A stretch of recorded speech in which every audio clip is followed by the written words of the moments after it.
The Meaning of Birds, a Bosco podcast.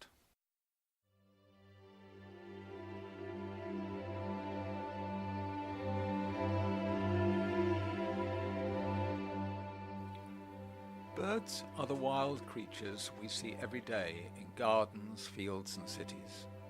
Pigeons, starlings, rooks and sparrows are so familiar we often take them for granted. But what do we know about these everyday birds? And how important are they? And what is their value for us? Welcome to the Meaning of Birds podcast, a weekly series in which we shall take a look at the lives and meaning of some common British birds. Season 1 has 6 episodes. Each examines a different species. I am Paul Stevens-Wood, your host for the series.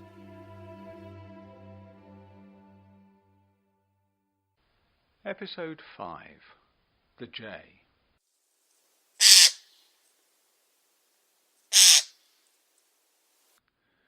The jay is not quite like the other birds in the series. With an estimated population of about 170,000 breeding pairs across Britain, it's not rare. It's not generally thought of as a common British bird, though, because it's shy. People probably have heard it screeching loudly in the woods, but they won't have seen it. No, it's included in this series because I have a special affinity for the bird. My son is called Jay. It's also here because modern research on the bird has thrown up some surprising facts about it.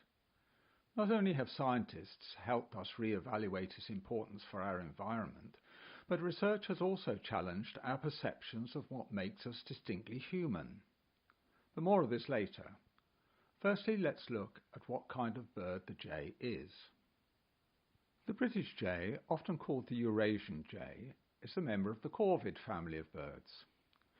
Within the family group are ravens, rooks, crows and magpies. All these birds are black, except for the magpie that tempers black with large areas of white on its body and wings. The jay is different. It's the most colourful member of the crow family, with distinctive markings. It has a warm pinkish-grey body, and the leading edges of the wings, the coverts, are electric blue with fine black bars across them. The head is white-streaked black, with a white chin and throat, and conspicuous black stripes radiating each side of the beak that look like a pair of black moustaches. It's such a colourful British bird that some ornithologists have dubbed it Britain's bird of paradise. The Eurasian jay has a huge range extending from Western Europe and North Africa, across Russia to northern China. There's a separate branch in a territory through the Indian subcontinent to the shores of Southeast Asia and southern China. Across this vast range, there are several distinct forms that look very different from one another. The British and Irish jays, for instance, look very different to the Siberian jay, and are treated as separate species. Rufiteregum for the British jay, and Hibernicus for the Irish one. But an amateur birdwatcher is unlikely to see the difference. The Eurasian jay was one of the original species described by Linnaeus in the 18th century. He gave it its Latin name of Garrulus glandarius, garrulus meaning noisy or chattering, and glandarius of acorns, referring to its favourite food. Jays are woodland birds. They live in all types of woodland and forest, but are found mainly among beech, hornbeam and oak trees. And as their Latin name suggests, they have a preference for oaks. Reforestation has helped them recover from 19th century persecution, particularly in Wales and Scotland. Recently, they have become more adapted to urban environments. In the 1920s, there were none in London, but by 1950 they got to Battersea, Hyde Park and Regent's Park. By 1960, they were breeding in Buckingham Palace. The birds are usually solitary or in small family groups, feeding on caterpillars and beetles during the breeding season, which they glean from the tree leaves. In autumn and winter, they feed on seeds, berries, chestnuts and acorns. They form long-term pair bonds with both sexes, building a well-constructed platform of twigs with a fairly deep cup lined with softer plant material. The nest is usually placed in the fork at the centre of the tree for maximum protection. 3 to 10 eggs are laid that are incubated in 16 to 19 days. Both parents feed the chicks that are fully fledged after about a fortnight. The young fledglings depend on the adults for 2 months before being driven away from the home range. Jays are very territorial and protective. They have been observed attacking crows, owls and hawks. Males are also very aggressive in spring, driving the yearlings away from the home range by erecting its crown and tail feathers in an aggressive display. When they fight, they grapple each other with their feet and peck with the bill.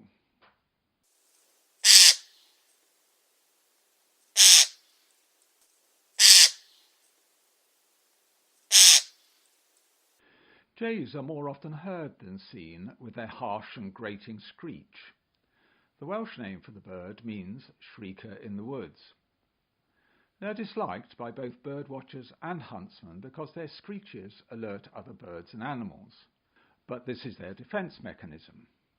They are also extraordinary mimics with a wide range of vocalisation. Hand-reared jays have copied cats and telephones, but in the wild they tend to copy other birds around them. When the nest is threatened, they intersperse their warning shrieks with the calls of their predators, such as tawny owls, carrion crows and sparrowhawks. The mimicry seems to act as a remarkable communication, warning other jays of the sources of danger. Here are 2 recordings of jays mimicking first a buzzard, then a carrion crow.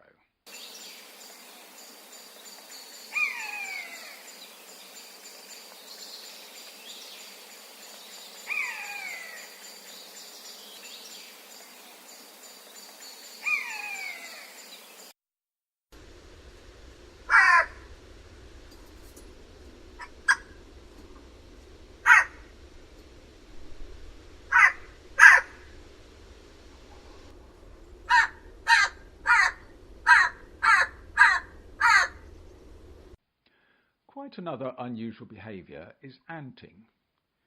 Few other birds have been seen doing it.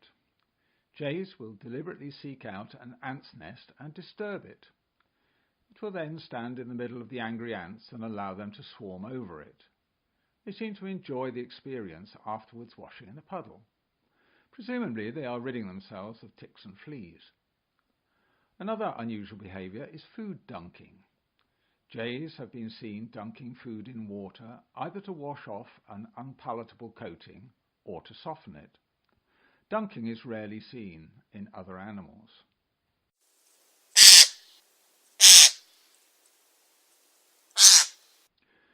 There are surprisingly few references to jays in folklore and mythology, especially considering the bird has a vast intercontinental range. There are some loose associations claimed with Pan, the Greek god of the wild woodland. Perhaps the jay's screech was emblematic of the fear of the wild forest, but the word jay has been used extensively in English, particularly in the 19th century, usually in a negative sense. Jays are reputed to be showy birds, and so jay has come to be used as a dismissive word for gaudy and cheap, or a loose woman. Perhaps via a decaying or ironical use of jay in the old slang sense of a flashy dresser. Century Dictionary in the 1890s says it was actor's slang for an amateur or poor actor, and used as a general term of contempt for audiences. Jay has been used as a surname since the 12th century and may have indicated people who were distinguished by their loud chatter. It's been applied to humans in the general sense of impertinent chatterer, loud and flashy dresser from the 1520s. Jolly as a jay was also a Middle English expression for a very happy and joyful person. The term jaywalker, used mainly in the USA, means a pedestrian who illegally walks in or crosses a roadway. The term originated with jay drivers, people who drove horse-drawn carriages and automobiles on the wrong side of the road, before it took its current meaning. Both jay walker and jay driver are taken from a sense of the word jay, meaning, in American slang, a greenhorn, a naive or inexperienced person.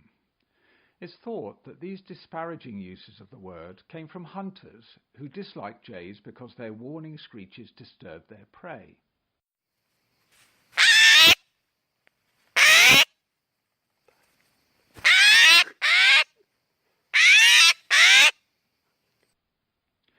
This negative view of jays happened at a time of intense persecution of the bird in the 18th and 19th centuries, when game shooting was popular. Jays are still regular items on the gamekeeper's gibbet, as they are known, along with magpies and other corvids, to rob eggs from the nests of game birds during spring. This is only occasional behaviour when the birds are rearing young. For most of the year, jays are vegetarians feeding on seeds and acorns.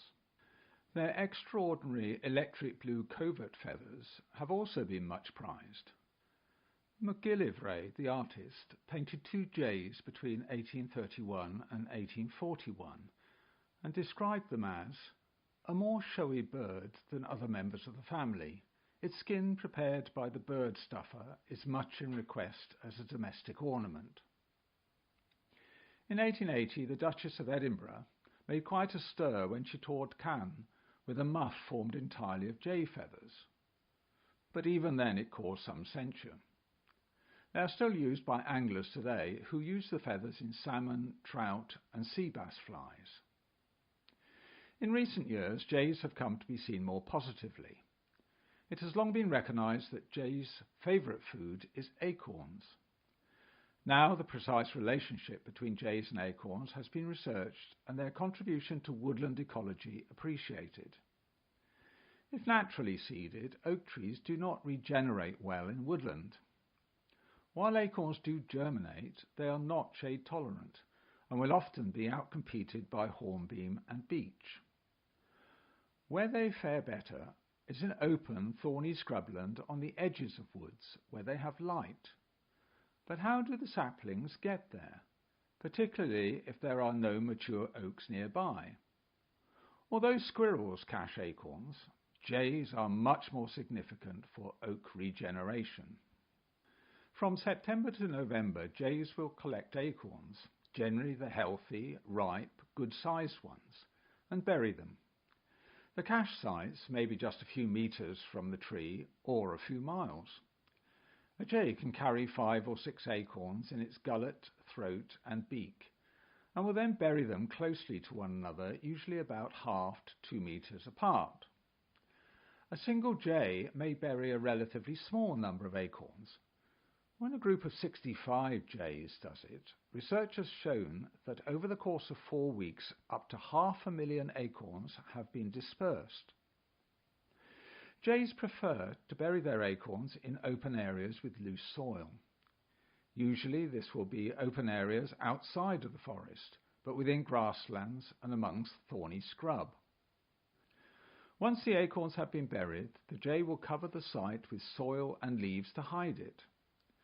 Jays remember the location by taking note of the vegetation in the immediate area. Their memory of where they have hidden acorns is in fact very good. The acorns they bury will be eaten throughout the year, though from April to August fewer acorns are dug up and eaten. This fits in well with the period of acorn germination, with the stem emerging during May and the first few leaves unfolding in June. This development of the small leaf crown coincides with when the jay will begin to search for acorns with a little more intent, as they will be feeding and training their young to fend for themselves. When a seedling is found from an acorn that the jay has buried, it will pull it up and eat the acorn before depositing the little seedling back into the ground rather crudely. Young jays will copy this behaviour. This uprooting and replanting of the oak seedlings doesn't seem to have a detrimental effect on its growth. The jays get to feed and the oak is replanted. So, the jay and the oak have a symbiotic relationship beneficial to both. The jay has an important food source near its nest and an ever-expanding territory for food. The oak is able to regenerate its best and healthiest seeds in areas most suitable for its growth. The wide dispersal of acorns by jays ensures that oak populations can spread quite markedly, with small satellite groves emerging at great distances from the parent tree. Perhaps the most intriguing research on jays has been in the area of comparative psychology. Nicola Clayton at the University of Cambridge in England has been observing the abilities of jays. Jays are known to be gift givers. To win favour with mates, male jays will give them food. The researchers allowed male jays to watch as their mates, separated from them by a screen, ate their fill of either moth larvae or mealworm larvae. For jays as well as people, variety is valued. A jay that's gorged on moths would generally prefer to eat mealworms afterwards, and vice versa. After watching their mate feed, the males would then be allowed to offer either a single mealworm or moth through the screen as a gift. After watching their mates eat one type of food, the males consistently made gifts of the other. Based on what they'd observed, they knew what their mates would want. It's called in psychology state attribution and leads to better pair bonding. Importantly, females didn't communicate a preference. When their meals were hidden from sight, males failed to give the desired gift. This hints at a theory of mind, a nuanced awareness of another individual's feelings and thoughts. It was considered a purely human ability, but now that doesn't seem to be the case. Professor Clayton's findings chip away at the notion of humans as exceptional, possessing cognitive abilities found nowhere else in the animal kingdom. State attribution, that is knowing what others might think, is only one small part of the theory of mind. Clayton's earlier work suggests that jays possess other pieces too. She showed that food-stealing jays hide food from other jays who've watched them, but not from jays who haven't. They seem to know that other birds can learn. We must be careful not to think of the jay as being like us. We shouldn't put human attributes on them. But these theories imply a richness in the natural world around us. Acting intelligently is not purely a human characteristic. Instead, we should realize there is a spectrum of intelligence across the animal world. Some animals have abilities which were thought to be uniquely human. As Clayton observes, there are these other versions of intelligent life in your backyard or just down the garden path. And the jay has given us an insight into one of those animals that possess these extraordinary abilities. You have been listening to a Bosco podcast. Thanks to Lobo Loco for the music and Zeno Canto for the recordings of bird songs. Both are reproduced under a Creative Commons license. You can get in touch by emailing boscopodcasts@gmail.com. I can send you transcripts of the podcasts. If you would like to help me make more programs, you can make a donation through PayPal to boscopodcasts@gmail.com. Thank you for listening. In next week's podcast, we will be looking at the robin.